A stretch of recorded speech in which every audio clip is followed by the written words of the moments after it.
Primeiro vocês vão colocar o ID do grupo do Discord. Agora vão cortar esse script. Agora vão abrir a aba do jogador inicial e vão colar em scripts do personagem inicial.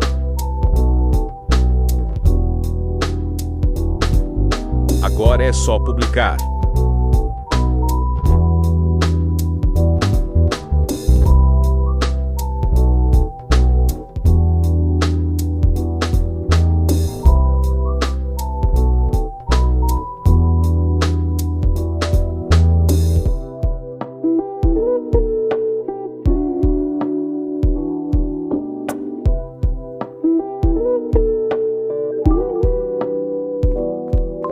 Como podem escutar, funcionou, espero ter ajudado. Se inscrevam no canal e deixem o like.